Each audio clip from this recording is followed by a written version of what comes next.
and welcome back to PaperPaint&Palette Inspirational Online Studio with Masha Hemmerling. I'm coming back, guys, in a new setting. I'm coming back with new set of lessons, new series that will be dedicated to our holidays. And yes, I will be showing you how I will be creating, along with my daughter, different crafts and artistic projects for our holidays that we celebrate here in the United States, and for holidays that Christians celebrate, and some holidays I will include that being celebrated by different people, but how we can include Christianity in images, and how we can still dedicate those holidays to our God, Lord and Savior. Now, the project that I will be showing you today will be a project that I got inspired in one unusual places.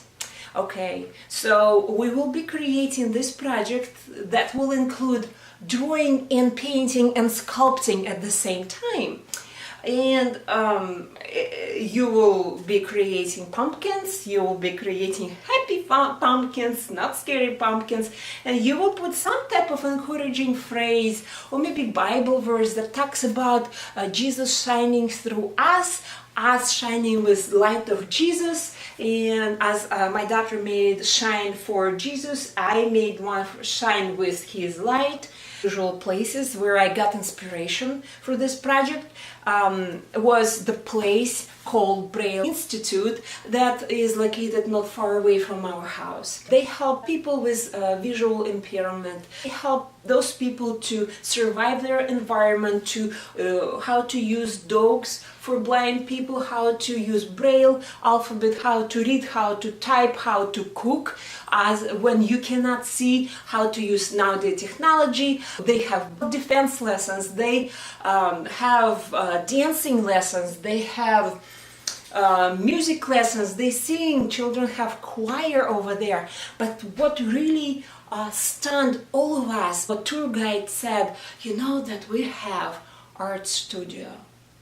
We all really couldn't believe what we're hearing, because to go to the Braille Institute, to go to the place that serves blind people, and to hear that they have art studio was a blessing, was such a big blessing for me especially. And I'll tell you why. Because I, as an artist, as a person who teaches art others, I'm as a person who myself have very serious issues with my eyes, and I'm very nearsighted, and there are some conditions that I have that can lead to potential blindness, God forbid.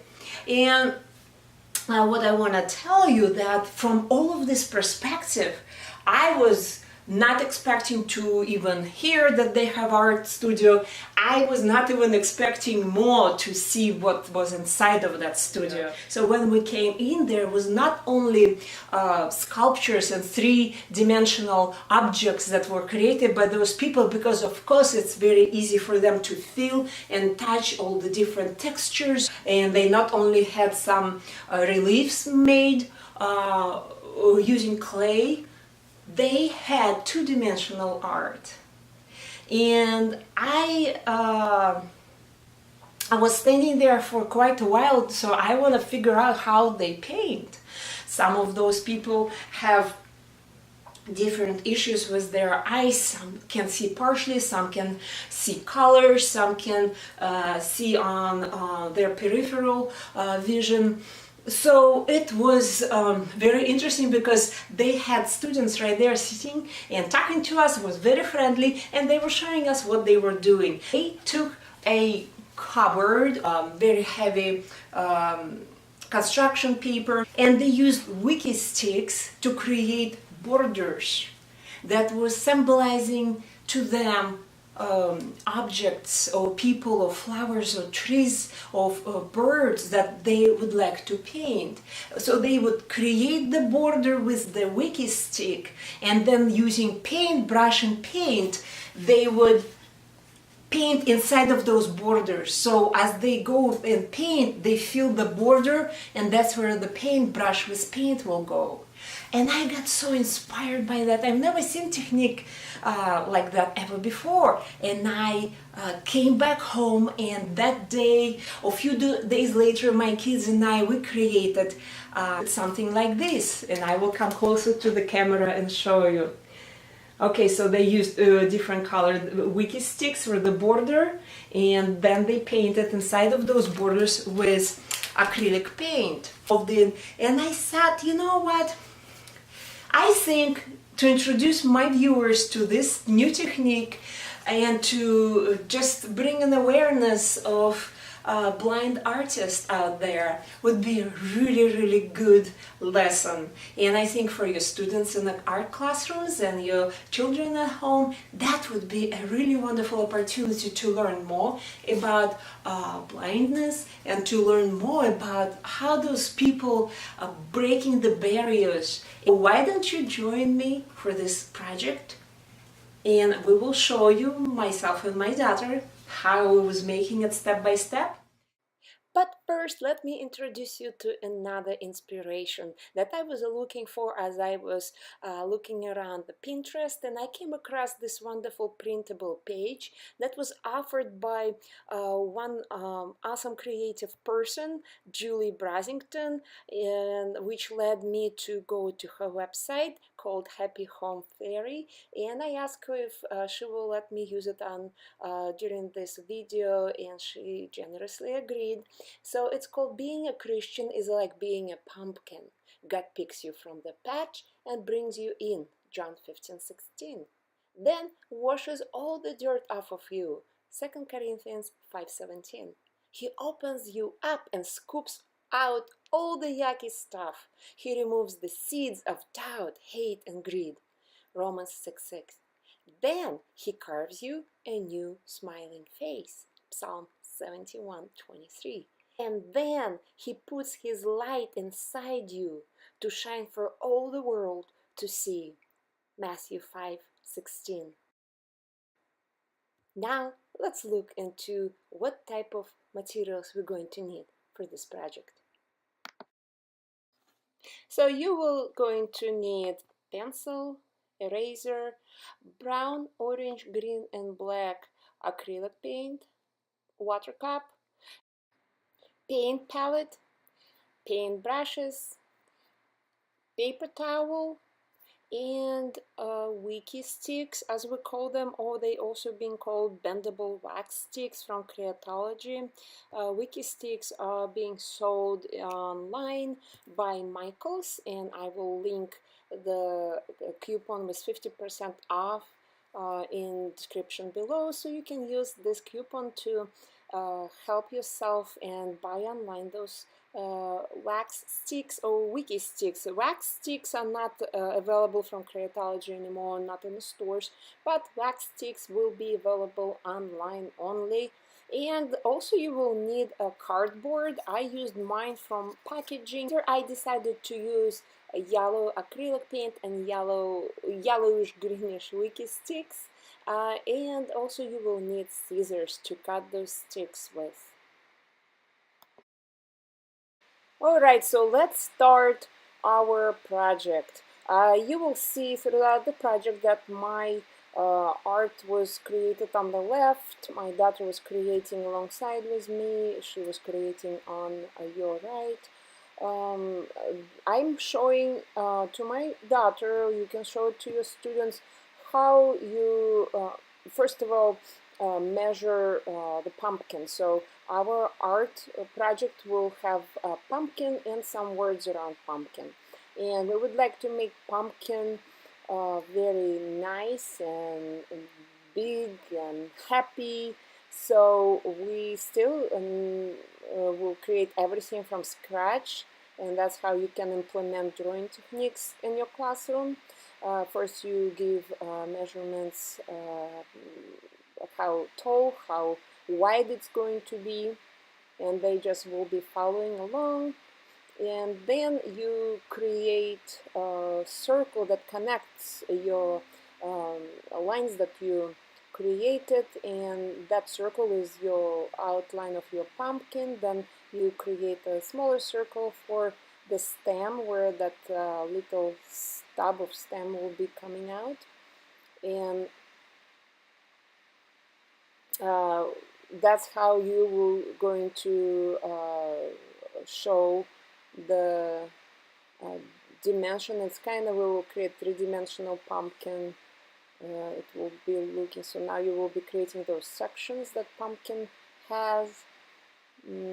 I will be a little bit doing it faster, explaining everything along the way to my daughter, and she was doing a great job following directions.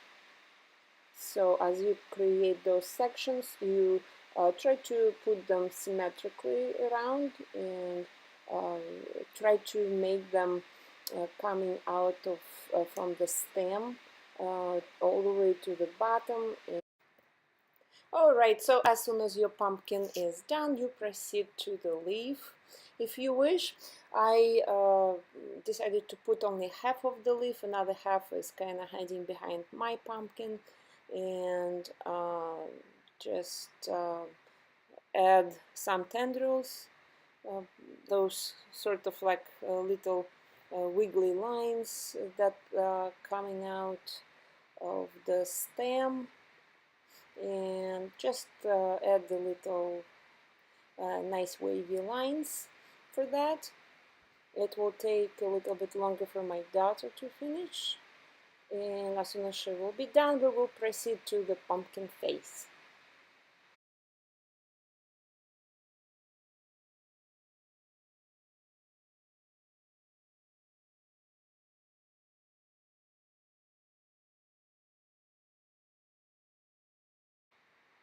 Alrighty, so let's start on the face of the happy pumpkin.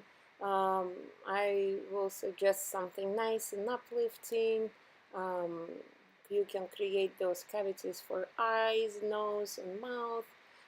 It's up to you how you're gonna place them on your pumpkin. And the only kind of suggestion is, because we will be talking about shining for Jesus, don't make something scary.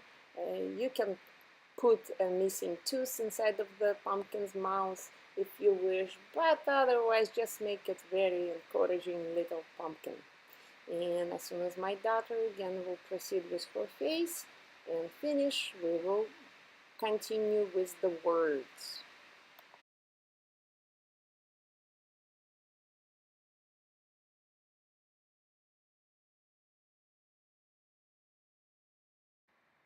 Now, this part of the project is perfect for introduction to the basic terminology of calligraphy. So the first we're creating baseline for the words, and the second we just create waistline. So baseline is something where your words will gonna end, your letters will end, and the waistline is the top of the letter. So top and the bottom of the letter is kind of sits between waistline and baseline. And now I will show you what I mean by that. So as you can see, my daughter spreaded her words differently, and she will have different words written. And this is how you will be writing your words. So every letter will kind of sit between top line, which called waistline, and bottom line, which called baseline.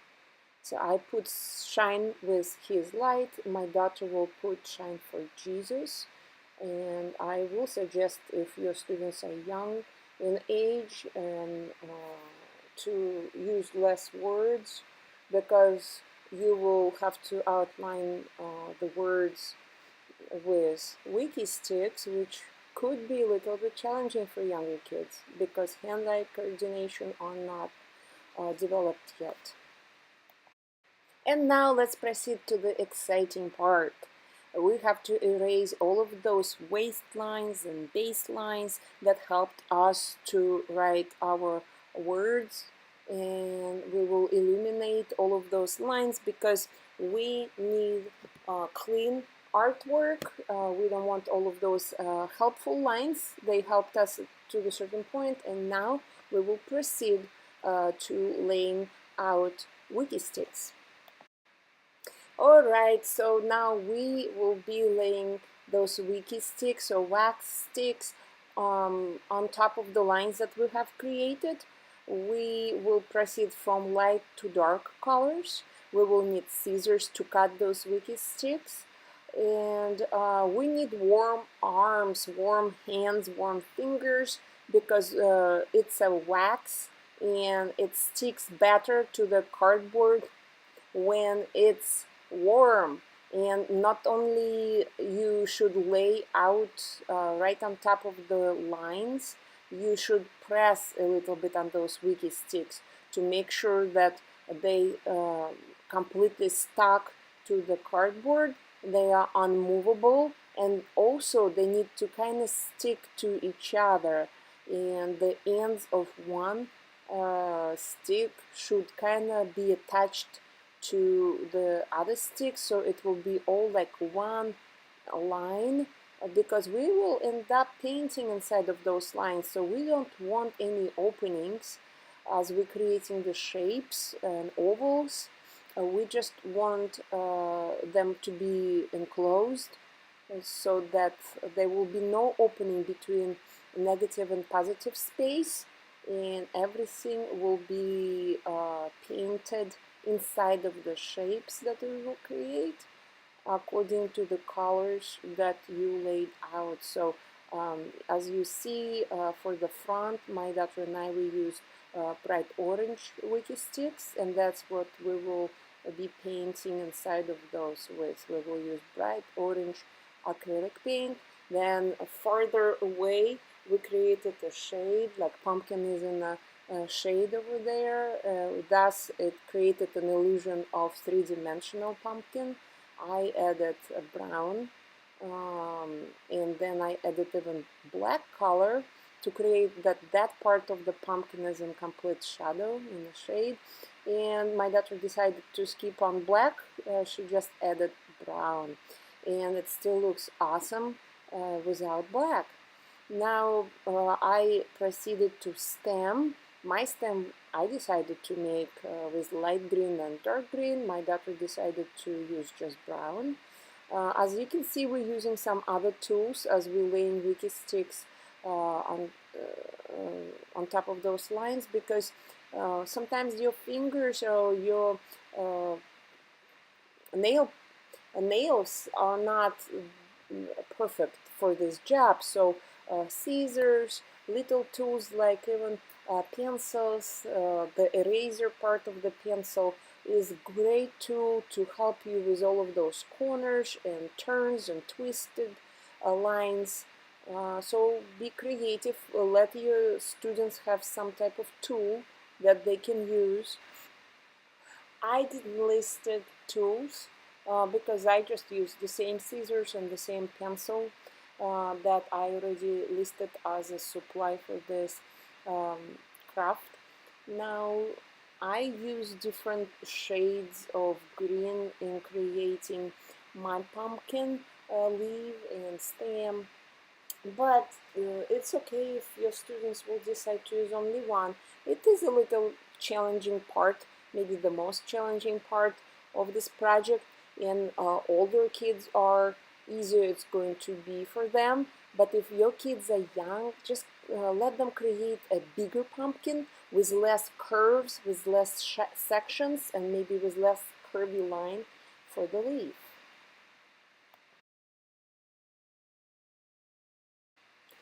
Another suggestion I would like to give you, don't cut the wiki stick before you lay it out, because you don't want to end up with a bunch of little pieces of wiki stick, because they will kind of start to peel off of your cardboard, and they will come out easier and faster. As you curve your line of your wiki stick line, you see where it will end, and that's when you will cut it with scissors. And the same suggestion will be for your students just to be on the safer side. Now you see we're creating pumpkin eyes. My daughter decided to add another extra line over there for the iris, and I just created a simple shape for eyes. I proceeded to my nose and the smile. I decided eventually not to put the broken tooth just because my smile was a little bit small, and that would be just a little bit too hard to do. And the pencil, the lead part of the pencil will be very helpful in all of those little corners and little places where your finger cannot go. The other end of your pencil with a razor, which is have nice curve, can help you with curvy lines, and I used a lot of pencil to help me to create those nice shapes. Now, as my daughter is finishing up with her pumpkin face, I am trying to figure out what colors I want to use for the words, and we will proceed with laying out letters for the words as soon as she will be done with her smile.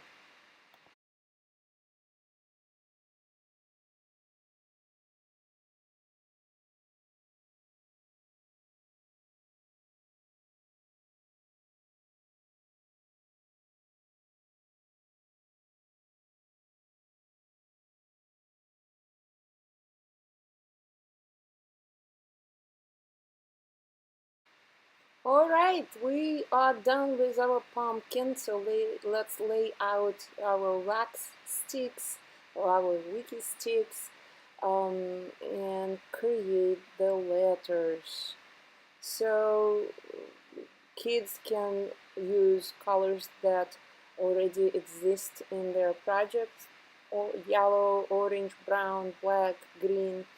I decided to stick to orange and black. My daughter started with yellow, and we'll see later what other colors she will use. Now, again, suggestion is to not to pre-cut the lines for the letters, because it's easier to you can pre-cut them as you measuring how long they are. Don't pre-cut just by thinking you can figure out the lengths. I rarely could do that, and it's my second time creating art project like this. And also what I decided to do that there are several lines that have the same lengths. For example, in the word shine, there are 1, 2, 3, 4, 5, 6 lines that go from top to bottom on the letter H, I, N, and E. And that's what I end up pre-cutting the same lengths for those lines. And then I did the same with other words, and seems to me that went very well and fast. I do realize that it probably will be harder with younger students, and the older students they will be encouraged to create more words, and younger kids you just stick to 3 words, like my daughter got shine for Jesus. That was pretty enough for her to handle, and she did again an awesome job. It was really challenging sometimes, but it's really interesting how you get to enjoy this project, because as soon as you're done with drawing, you proceed to sculpting with those wiki sticks, and they are so wonderfully cooperating with your hands, as long as your hands are warm and wax is staying sticky. So yes, your hands will be sticky, your scissors will be sticky, so eventually you will have to wash them off with soap and warm water. And the only thing that we will end up painting will be pumpkins. Alright, we will start with the lighter color, yellow. And we will paint yellow color inside of the shape that was created by smile, inside of the eyes and nose cavities, because we will create an illusion of light from the candle shining from within the pumpkin. And because we're painting on the cupboard, I will advise to use enough paint to cover the cupboard. So you will have acrylic paint, uh, not an illusion of the watercolor paint. So generously use paint. And as you see, I am tilting my cupboard, so I will get into all of those little corners and spaces between shapes. My daughter was learning how to do that. I will suggest to use small paint brushes. I used size 3 and size 1 round paint brushes. So on the bigger spaces and bigger shapes, I would use paintbrush number 3. You can use paintbrush number 2 if you wish. And I also use for the small little corners and little shapes the paintbrush number 1. You will end up having paint kind of getting into the wiki sticks, and that's okay. You can wipe it off. You can kind of scratch that paint off, or eventually when you will be completely done with that project, you can paint those wiki sticks with the color that they represent, so that other colors will not going to be so visible if they accidentally got on the wiki stick. Another hand-eye coordination little practice, and it's really interesting. Your little students, your children will be very happy. Younger they are, probably bigger shapes, bigger pumpkins will be a good idea. And older they are, you can create pumpkins that are, as you can see, as big as our pumpkins. And my size of the pumpkin was like about 3 inches, between 3 and 5 inches. And it was nice size to work for me, and my daughter's in 5th grade, so it was nice size for her to work with. So we will not going to paint words, we will not going to create anything. I later will add some dimension into the pumpkin. I will create shadows, I will create highlights, and I will show you at the end the picture that my pumpkin look a little bit different, because I did end up making it a little bit realistic. My daughter was sticking to her original idea to make it more like geometrical, more stylized. I ended up proceeding and adding a kind of wiggly frame to my work. I thought it will be better to present my work with some type of frame around it. My daughter said that she was not going to create a frame, and that was fine. That was her decision. She completed her work by now, and she did a really awesome job. Now I also will lay out wiki sticks around that hole that my cardboard already had on, because I picked that cardboard from a packaging, and the hole was already there for the hooks. That's how it was displayed in the store, and I thought, oh, it's already all made, so I can just hang this board somewhere. So there you have it. I hope you enjoyed this project. I hope you got inspired to make something nice, creative, and uplifting for the Halloween, and celebrate our Lord and Jesus Christ at this time of the year. And if you have questions or would like to comment, if you want to see more art tutorials from Paper Paint and Palette, please go to my website www.paperpaintandpalette.com. Have a wonderful day. I'll see you next week. Bye.